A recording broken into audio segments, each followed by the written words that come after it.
Welcome back, dear students. Today we are going to learn how to draft a suit for dissolution of partnership. References are before you. You can pick up any one of these books for the purposes of drafting of a plaint for dissolution of partnership. You can take the help of internet also. You will get format for drafting of suit for dissolution of partnership. So, dear students, the question which is likely to be asked in the examination may be like this: that draft a suit for dissolution of partnership and rendition of accounts. Now the question is, what is dissolution of a firm? Because unless you know the meaning of dissolution of the partnership firm, you won't be able to draft a suit for the same. So dissolution of partnership between all the partners of a firm is known as dissolution of the firm according to section 39 of Indian Partnership Act of 1932. A partnership may be dissolved by filing a suit in a competent court of law, or it may be dissolved out of court also. A firm may be dissolved out of court on the following grounds. Number one, by an agreement or consent of all the partners. This ground is mentioned in section 40 of Indian Partnership Act. That is dissolution by agreement or with the consent of all the partners. You can dissolve your partnership out of court. Then second ground is compulsory dissolution of the firm. This is section 41 of Indian Partnership Act, which envisages that if all or all but one partners are adjudicated as insolvent, or by happening of any event which makes the business unlawful. So there is no option but to compulsorily dissolve the firm. If all the partners are insolvent, of course, the person must be solvent to conduct a business. Or if by happening of any event which makes the business unlawful. Suppose businessmen from India were doing some business of importing and exporting dry fruits from Afghanistan. And now the government has banned the business with Afghanistan after Taliban movement. So now the business which was lawful between the parties has become unlawful now. So the firm has to be dissolved compulsorily. Then third ground out of court dissolution is dissolution on happening of certain contingencies. And these contingencies are mentioned in section 42 of Indian Partnership Act of 1932. And the first contingency is on expiry of the fixed term. Suppose a firm was constituted for 10 years and 10 years have expired. So on expiry of the fixed term, the firm will be dissolved. Then on completion of an adventure or project, suppose I have taken and I have been allotted the construction of Jewar Airport, and there are 4 partners with me working in this project. So whenever the construction of Jewar Airport will be complete, our partnership will be dissolved. Then the third ground is on the death of a partner. This is also a contingency where firm has to be dissolved if one of the partner has died. Then next ground is on adjudication of a partner as insolvent. Yes, of course, who will take his liability? If out of 4, one partner has gone insolvent, then firm has to be dissolved. Then fourth ground is dissolution by notice of partnership at will. Partnership at will, you know, where no duration of partnership is fixed, and partnership will, my dear students, is defined in section 7 of Indian Partnership Act. When note period is fixed and one of the partner has given a notice of dissolution, then firm will be dissolved. These were the grounds where you can dissolve the firm out of the court. Now, a firm may be dissolved by intervention of the court. The grounds are different.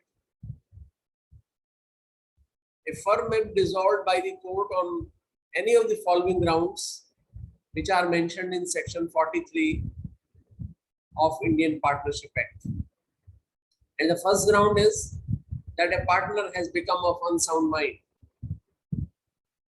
A person must be sound-minded and major to become a partner. So if a partner has gone unsound, the court can dissolve the firm. Second ground is that a partner has become permanently incapable of performing his duties. Of course, a competent person is required. So if a partner has become permanently incapable of performing his duties, then court can dissolve the firm.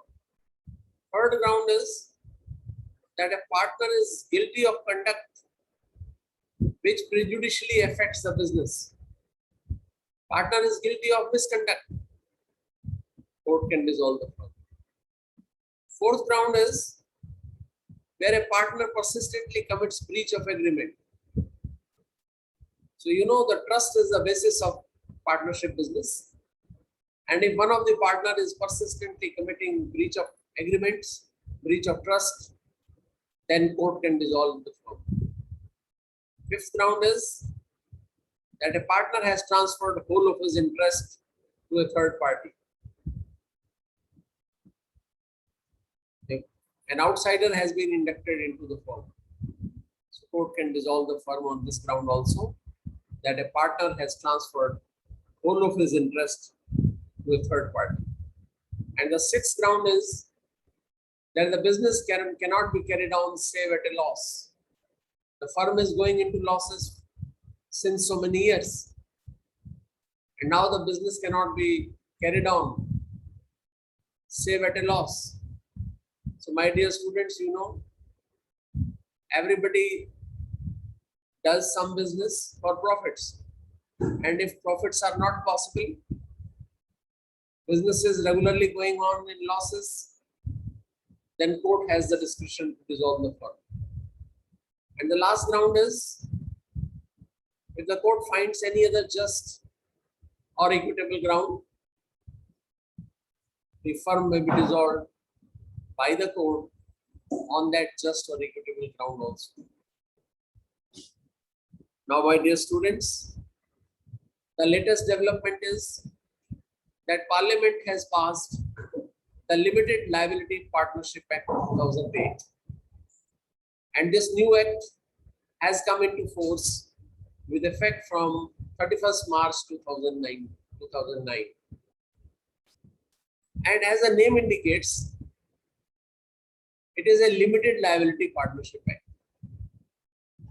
Dear students, you know the distinction between a company and partnership firm. In company, the liability of the shareholders is limited to the extent of unpaid value of the share. Whereas in partnership, the liability is unlimited. But under this new Limited Liability Partnership Act, which has come into force with effect from 31st March 2009, the liability of partners is also limited. But after passage of this act, the old Indian Partnership Act of 1932 is retained as it is, and it is not repealed. But the provisions of old act, Indian Partnership Act 1932, shall not apply to those firms which are registered under new act of Limited Liability Partnership Act. This is the mandate of section 4 of Limited Liability Partnership Act 2008. And this limited liability partnership can also be winded up in view of sections 51, 63, 64, and 65 of Limited Liability Partnership Act of 2008. So dear students, with this background knowledge in mind, now we will start the actual drafting of a suit or a plaint for dissolution of partnership. So first of all, you will have to choose the name of the court. You are supposed to draft the name of the court. So according to valuation, if it is above 5 lakhs, the name of the court will be Civil Judge Senior Division, Noida. So our name of the court in this drafting is in the Court of Civil Judge Senior Division, Noida, Gautam Buddha Nagar, UP. Suit number dash dash of 2020.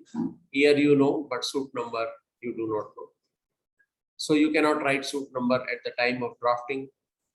When you are drafting this plaint, sitting in your corporate office, you do not know what is the suit number because suit is yet to be filed. You will get the suit number when you submit the plaint in the competent court, or if it is a case of e-filing, then a computer generated suit number will be given to you. Now, first of all, you will draft the name, parentage, age, and complete address of the plaintiff, and then for the defendant. So A, son of B, aged about 40 years, resident of flat number 918, Pavilion Court 10, JP Greens, Wish Town, Sector 128, Noida, District Gautam Buddha Nagar, UP, is our plaintiff. This case is being filed against whom? Versus X, son of Y, aged about 45 years, a resident of flat number 509, Designers Park, Sector 62, Noida, District Gautam Buddha Nagar. This is the complete name and address of the defendant. So plaintiff versus defendant. Now the center heading is suit for dissolution of partnership and rendition of accounts. We are going to dissolve our partnership. So I as a plaintiff am entitled to the rendition of accounts also. Now the beginning line will be, opening line is to be drafted. Above named plaintiff most respectfully submits as under. Para 1. That the plaintiff and defendant under an agreement executed on 1/1/2009 entered into a partnership in the business of contracting films and hiring out the films after they are made under the name and style Chitra Productions, under the terms that the net profit of the business will be divided between them equally and they will bear the losses equally, including the loss of capital. So this is the first bundle of facts. All the facts are to be drafted in different paragraphs, and all the paragraphs are to be numbered consecutively. Then para 2, that it was stipulated between the parties that business shall be run at Noida. The plaintiff will look after the work of hiring out of the films, and the defendant will do the preparation and account work of the business. So this was the division of work between plaintiff and defendant, and the profits were to be distributed equally among them. Para 3, that the partnership business had been carried on in accordance with the set terms since last more than a decade. But since last 2 years, it has become impossible to carry on the business save at losses. So this is the ground which we have taken up, that business cannot be carried on save at losses. Para 4, that the defendant has been guilty of gross misconduct in the affairs of the partnership and this has prejudicially affected the business of the firm. So two grounds are there: loss in business and misconduct of the defendant. Para 5. That on 1/1/2020, the defendant, having control of the partnership funds, has misappropriated a sum of rupees 10 lakh out of the said funds and has made fictitious entries in the accounts books of the firm, which are kept in the regular course of business. So this is the third ground: misconduct on the part of the defendant, that he has misappropriated a sum of rupees 10 lakh. Para 6. That no settlement of accounts has been made between the parties since the commencement of the partnership. Para 7. That the plaintiff made several proposals to the defendant in February 2020 to mitigate the said losses, but no appropriate response was received from the side of the defendant, and therefore it is impossible for the plaintiff to continue the said business in partnership. Then next, para number 8, cause of action. These 7 paragraphs were factual, and now legal paragraphs: CVLJ, C for cause of action, B for valuation, L for limitation, and J for jurisdiction. So para 8 relates to cause of action. That the cause of action for the suit arose on or about in the month of January and February 2020, when it became impossible to carry on the said business save at loss.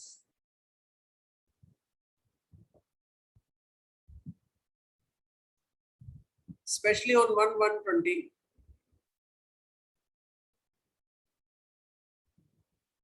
when the defendant misappropriated a sum of rupees 10 lakh belonging to the firm's accounts.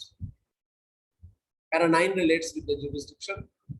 That the defendant resides at Sector 62, Noida, in District Gautam Buddha Nagar, UP, within the jurisdiction of this Honorable Court.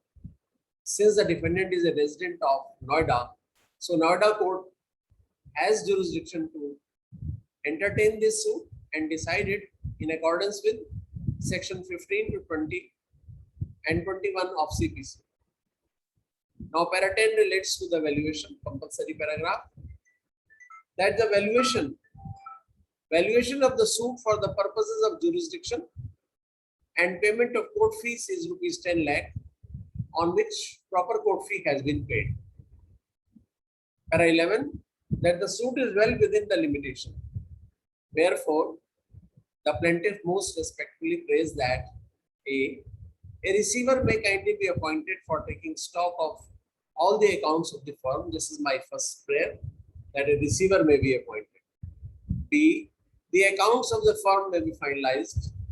C, the firm between the parties may be dissolved.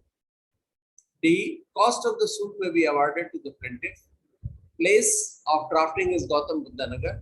Then signature of plaintiff are required on this plaint, and the date of filing the suit, 1st April 2020, has to be mentioned. Then comes the verification clause, that is the last clause of our drafting.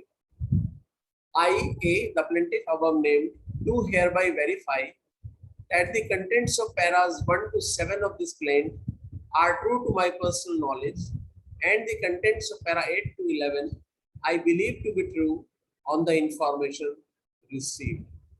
Signed and verified on this 1st day of April 2020. After verification, plaintiff is again required to sign this plaint. And since this plaint has been drafted through some counsel, you will write down the name of the counsel also. Through counsel, ABC Advocate, and this ABC Advocate will also put his signatures on the plaint. So dear students, this is how we have learned the drafting of a plaint for dissolution of partnership.